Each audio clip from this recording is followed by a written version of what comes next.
अस्सलाम वालेकुम dear students, कैसे हैं आप सब। उम्मीद करता हूं कि आप सब खैर आफियत से होंगे। तो आज के दिन हम बीएस मैथमेटिक्स के 5वें सेमेस्टर में पढ़े जाने वाले कोर्सेज को देखेंगे। ठीक है, तो इसमें सबसे पहले हमारे पास आता है MTH मैथ 501। ठीक है, इसमें हमारे पास ये रियल एनालिसिस होता है। रियल एनालिसिस में हम क्या डिस्कस करेंगे, ये सारा आगे हम डिटेल से डिस्कस करेंगे। फिर हमारे पास आएगा कम्प्लेक्स एनालिसिस 1, फिर आएगा algebra 1, vector and tensor analysis, point set topology, differential equation और translation of the holy Quran 3। ठीक है, क्योंकि ट्रांसलेशन ऑफ होली कुरान की जो बाकी बुक्स हैं वो आपने पीछे वाले सेमेस्टर्स में पढ़ी थी। इस सेमेस्टर में आप ट्रांसलेशन ऑफ होली कुरान 3 को डिस्कस करेंगे। ठीक है, और इसके बाद छठा सेमेस्टर। अब आप छठे सेमेस्टर में तो नहीं है, लेकिन फिर भी छठे सेमेस्टर के कोर्सेज में इसलिए आपको बताना चाहता हूँ कि देखें कि यहाँ पे रियल एनालिसिस 2 आएगा। अगर 5वें में हमारे पास रियल एनालिसिस 1 आ रहा है तो छठे सेमेस्टर में रियल एनालिसिस 2 आएगा। यानी कि अगर हम 5वां सेमेस्टर अच्छे से ना कर पाए तो हमारे छठे सेमेस्टर में भी कुछ प्रॉब्लम्स आएंगी।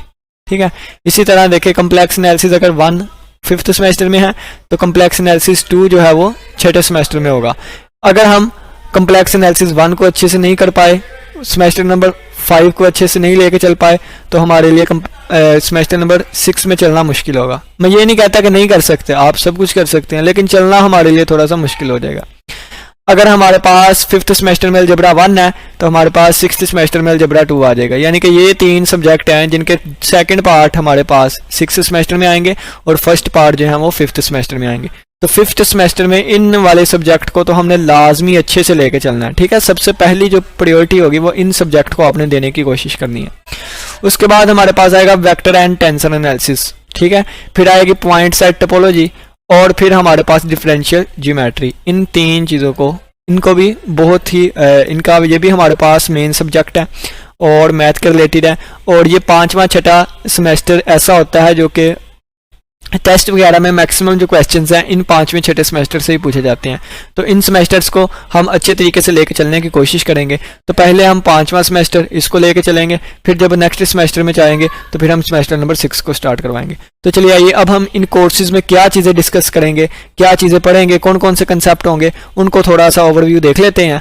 तो फिर हम नेक्स्ट लेक्चर नंबर 2 कल से हम सारे यानी कि जो भी हमारा रोजाना का डेली बेस सिलेबस होगा उसको हम कवर करने की कोशिश करेंगे।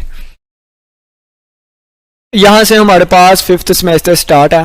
5वें सेमेस्टर रियल एनालिसिस 1। ठीक है, रियल एनालिसिस 1 60 मार्क्स का पेपर हुआ करेगा, 3 क्रेडिट आवर होंगे और ये हमारे पास MTH 501 इसका कोर्स नंबर, कोर्स कोड होगा। ठीक है, रियल एनालिसिस नाम से जा रहा है कि रियल का मतलब कि रियल वर्ल्ड में हम रहेंगे, यानी कि रियल नंबर्स में हम डिस्कस करेंगे, कम्प्लेक्स में नहीं जाएंगे। ठीक है, तो रियल एनालिसिस में हम क्या डिस्कस करेंगे, रियल नंबर्स के बारे में। ये उन्होंने हेडिंग दी है, इसमें कौन कौन सी चीज़ें आएंगी। Algebraic and order properties of real numbers आ जाएंगी, बेसिक इनइक्वालिटीज आ जाएगी, फॉर एब्सोल्यूट वैल्यूज, सुप्रीमम आ जाएगा, इनफीमम आ जाएगा, कंप्लीटनेस ऑफ रियल नंबर्स, यानी कि रियल नंबर के रिलेटेड ही ये सारी चीज़ें होंगी। ठीक है, टोपोलॉजी ऑफ रियल नंबर्स आ जाएंगी, ये भी रियल नंबर्स के रिलेटेड है। सीक्वेंस और सीरीज जो है वो रियल नंबर्स की देखी जाएंगी, ये भी रियल नंबर्स के है, तो इसलिए रियल एनालिसिस 1 में आएगा। ठीक है, कंटिन्यूटी आ जाएगी हमारे पास और डिफरेंशिएशन आ जाएगा। ठीक है, तो इन दोनों चीज़ों को हम डिस्कस करेंगे। ये हमारे पास रियल एनालिसिस का कोर्स कंप्लीट हो जाएगा, इन चीज़ों को हम डिटेल से पढ़ेंगे। सही हो गया। नेक्स्ट हम चलते हैं कम्प्लेक्स एनालिसिस 1 पे। तो कम्प्लेक्स एनालिसिस 1 जाहिर सी बात है कि अगर वो रियल था तो उसमें रियल नंबर्स के रिलेटेड, ये कम्प्लेक्स है तो इसमें कम्प्लेक्स चीज़ों के रिलेटेड हम डिस्कस करेंगे। तो कम्प्लेक्स एनालिसिस में हमारे पास अगर देखें तो इंट्रोडक्शन टू कम्प्लेक्स नंबर्स आ जाएंगे, Cartesian and polar forms of complex numbers आ जाएगी। ठीक है, तो इसी तरह ये सारी चीज़ें, डिफरेंशिएबिलिटी, कंटिन्यूटी, इसमें चीज़ें यहीं आ जाएंगी। तो ये सारा हम कम्प्लेक्स के रिलेटेड पढ़ेंगे। ठीक है, और नेक्स्ट अगर हम देखें तो हमारे पास आएगा अलजेब्रा 1।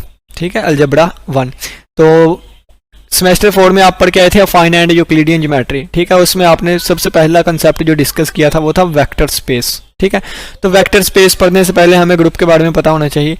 तो इस अलजेब्रा 1 में हम ग्रुप को लेकर चलेंगे। ठीक है ना, अलजेब्रा 1 में अगर हम देखें तो हमें क्या सेट के बारे में नॉलेज होना चाहिए, नॉलेज ऑफ सेट्स। ठीक है, ये प्रीक्विस्टिक का मानी होता है कि जो पहले से हमें चीज़ें पता होनी चाहिए।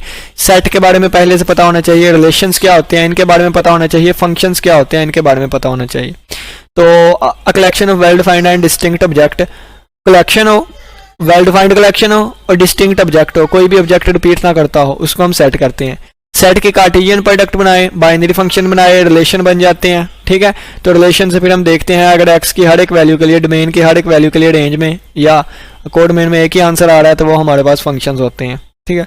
तो फिर हमारे पास ये आ जाएगी definition of the group, group की डेफिनेशन, प्रॉपर्टीज, 4 प्रॉपर्टी सेटिस्फाई होती हैं, closure law, associativity law, identity inverse. 5वीं प्रॉपर्टी कम्यूटेटिव होल्ड करे तो हमारे पास बिलियन ग्रुप बन जाता है, ठीक है। फिर ये चीज़ें चलती जाती हैं। साइक्लिक ग्रुप क्या होता है, इसकी क्या करैक्टरिस्टिक होती है, फाइनाइट ग्रुप कैसे बनाते हैं, GN, UN, SN, DN, ठीक है। सब ग्रुप इसकी क्या प्रॉपर्टी होंगी, कोसेट, लैग्रांज थ्योरम, ये सारी चीज़ें हम इसको डिस्कस करेंगे बारी बारी, ठीक है।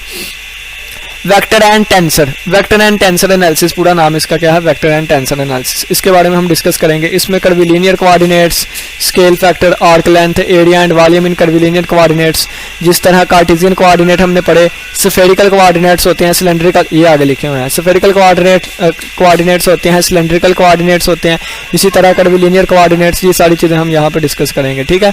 ये क्या होता है, जब हम कोर्स पढ़ेंगे ना, तो फिर अगर आपको पूछेंगे ना वेक्टर एंड टेंसर एनालिसिस क्या होता है, तो आप फटाफट बताएंगे। आपके पास बताने को बहुत सी चीज़ें होंगी, क्यों, क्योंकि आप इन सारी चीज़ों को डिटेल से पढ़ गए होंगे, और इन सारी चीज़ें, ये सारी जो चीज़ें हैं कहाँ पे ये आती हैं, ये सारी चीज़ें हमारे पास वेक्टर एंड टेंसर एनालिसिस में आती हैं, ठीक है। तो कोई भी आपको वेक्टर एंड टेंसर एनालिसिस के बारे में पूछेगा तो फिर आप इनमें से कुछ भी बता सकते हैं, ठीक है। फिर हमारे पास आती है point set theory, point set theory नहीं, पॉइंट सेट टोपोलॉजी, ठीक है। तो इसमें हम टोपोलॉजिकल स्पेसिस देखेंगे, क्लोज सेट्स देखेंगे, interior and closures of set देखेंगे, लिमिट पॉइंट्स देखेंगे, इसी तरह हम इन सारी वाली चीज़ों को डिस्कस करेंगे, ठीक है। तो ये क्या होती हैं, ये हम कल से जब अपने लेक्चर्स का आगाज़ करेंगे तो एक पॉइंट को हम डिटेल से डिस्कस करेंगे। फिर हमारे पास आ जाती है differential geometry, the moving trihedron, arc length, parameter representations, osculating planes, the osculating circle analysis, ये वाली सारी चीज़ें ये हमारे पास किसके रिलेटेड है, डिफरेंशियल ज्योमेट्री के रिलेटेड है। तो ये अभी मैं थोड़ा थोड़ा आपको बताता जाऊंगा, तो ये बहुत लेंथी लेक्चर हो जाएगा। जब हमने इसको डिटेल से कवर करना है तो अब बताने का मुझे नहीं लगता कि कोई वीडियो को मज़ीद बढ़ाना चाहिए। तो उम्मीद करता हूँ कि इस थोड़ा सा पता होगा कि आप कौन कौन से कोर्सेज पढ़ेंगे, ठीक है। तो इसके आगे अगर हम देखें तो ये हमारे पास 6 सेमेस्टर स्टार्ट हो जाता है, तो 5 सेमेस्टर तक ही हम रहेंगे क्योंकि हमारा 5th सेमेस्टर है, ठीक हो गया। तो 5th सेमेस्टर में हमने 6 कोर्सेज पढ़ने हैं। एक इस्लामियात है, तो इस्लामियात का कोर्स आपको टीचर आपके बताएंगे, जिसमें हम जो है यानी कि ट्रांसलेशन ऑफ होली कुरान 3 वो पढ़ेंगे। इसके अलावा बाकी कोर्सेज क्या है, differential geometry, point set topology है, वेक्टर एंड टेंसर एनालिसिस है, अलजेब्रा 1 है, कम्प्लेक्स एनालिसिस 1 है और रियल एनालिसिस 1 है, ठीक है। तो उम्मीद करता हूँ कि जो आज मैंने चीज़ें बताई उसकी समझ आई होगी। इंशाल्लाह हम नेक्स्ट कल से अपना स्टार्ट करेंगे। अल्लाह हाफिज़, अल्लाह निगहबान, अपना बहुत सा ख्याल रखिएगा। अल्लाह हाफिज़।